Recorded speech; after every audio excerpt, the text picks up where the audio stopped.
Today, we're going to talk about indoor air pollution. Indoor air pollution can come from anywhere, such as ceilings, storage, smoke, stove or oven.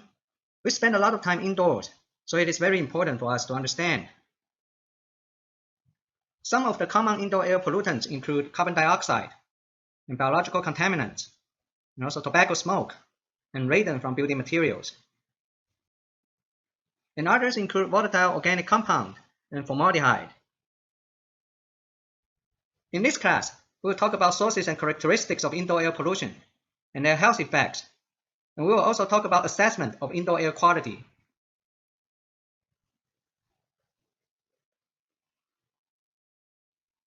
Different areas of the house may have different problems. For example, in bedrooms, you may have dust and dust mites. In bathrooms, you may have mold and mildew. In living area or living room, you may have carbon monoxide and tobacco smoke. In kitchen, since we use fire a lot, you may have carbon dioxide and carbon monoxide problem. In the garage, you may have paint and solvent issues. In the first section of the class, we'll talk about sources of indoor air pollutants. Now, indoor air pollutants may come from combustion or cooking, such as tobacco smoking, fuel combustion, or cooking smoking. So about 3 billion people still cook and heat their homes using solid fuels, that is wood, crop waste, charcoal or coal, and animal dung in some cases. Most of them are poor and live in low and middle income countries. So these inefficient cooking fuels and technologies can produce high levels of household air pollution with a range of health-damaging pollutants, including small soot particles that may go deep in your lungs. And in poorly ventilated houses, indoor smoke can be 100 times higher than acceptable levels. So the exposure is particularly high among women and young children who spend most of their time indoors. So about 4 million people each year die from indoor air pollution caused by inefficient use of solid fuels. So among these deaths, 12% are due to pneumonia, 34% are due to stroke, and 26% are due to ischemic heart disease, and 22% are due to COPD or chronic obstructive pulmonary disease, and 6% are from cancer. Open fire cooking stoves produce heavy smoke containing fine particles, carbon monoxide, and polycyclic aromatic hydrocarbons, which can cause pneumonia and COPD and lung cancer. The EPA shows that the annual mean for PM10 is about 50 micrograms per cubic meter. But if you cook at home using biofuels, the number can reach 100,000 micrograms per cubic meter. So this is about 200 times more. And women and children have the greatest exposure because they spend most of the time at home. The impurities that may be caused by burning solid fuels include fluoride, particles, metals, and sulfur oxide. And if you burn them at high temperature, they may produce carbon monoxide, nitrogen and sulfur dioxide, particles, and polycyclic aromatic hydrocarbons. The tobacco smoke produces about 90% vapor and 8% particulate matter. And of that 90% vapor, most of it is carbon monoxide and carbon dioxide, followed by nitrosamines and formaldehyde. And there are also metals in tobacco smoke. In fact, more than 4,000 compounds have been identified from burning tobacco. Now, the secondhand tobacco smoke is also a problem. It can increase the risk of respiratory tract illness and asthma, and all sorts of other diseases. Children whose mothers smoke are 70% more likely to develop respiratory problems and 38% higher to develop pneumonia. The infant mortality rate is 80% higher. So simply put, do not smoke when you are pregnant or your wife is pregnant. Next, we'll talk about carbon monoxide.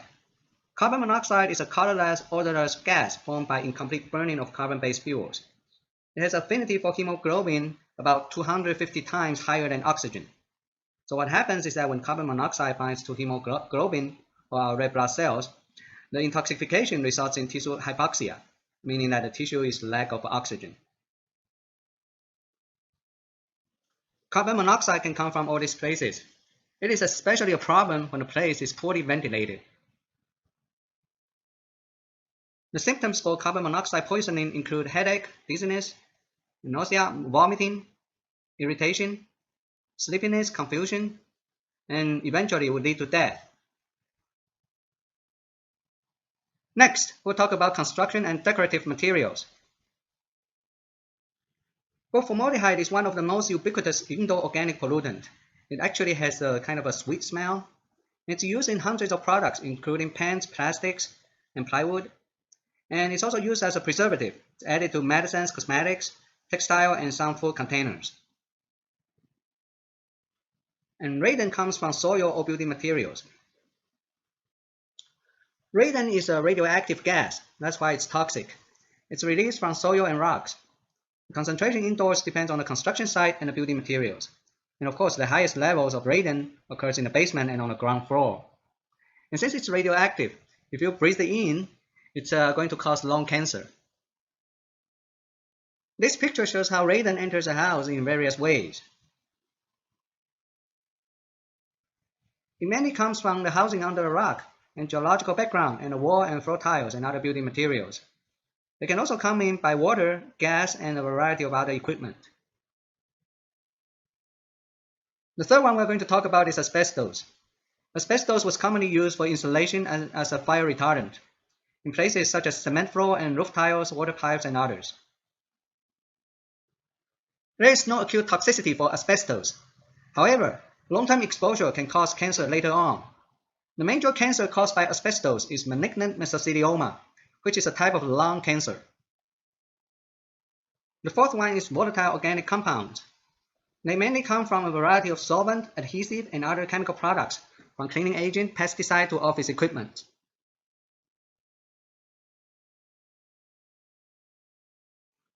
They can be composed of alkanes, aromatic hydrocarbons, alcohols, aldehyde, and ketones. And the sources they come from can be solvent, paints, glues, and sprays. Now, the acute effect of volatile organic compound include irritation to the eye and respiratory tract, and headache, dizziness, loss of coordination, and nausea, visual disorders, and also allergic reactions such as asthma and rhinitis. And the chronic effect includes damage to the liver, kidney, and the central nervous system. And some may even cause cancer in humans, such as formaldehyde.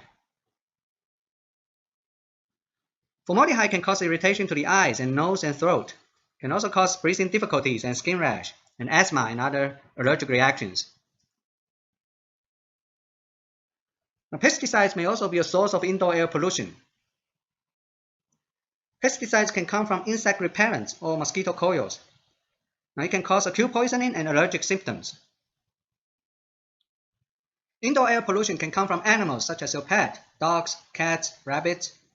It can come from their dander, saliva, and their droppings. So pet containing house allergen concentration can be 10 times higher than a house without a pet. And about 15% of our population are allergic to pets. The second one is dust mite. So dust mite excreta can cause strong allergic reactions.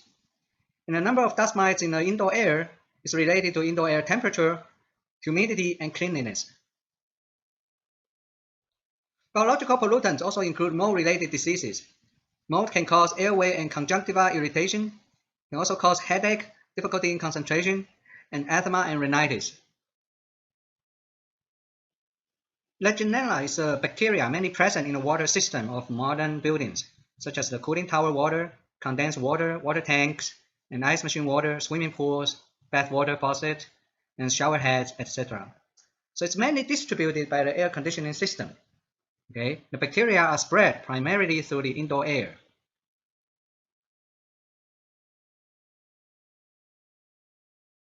So the Legionella bacteria is generally found in many types of water systems, such as the hot water tanks or the cooling towers, and it's mainly distributed by air conditioning systems. Generally speaking, indoor air pollution is caused by a lack of optimal ventilation and air purification. This can lead to a bunch of health-related problems, such as Legionnaire's disease.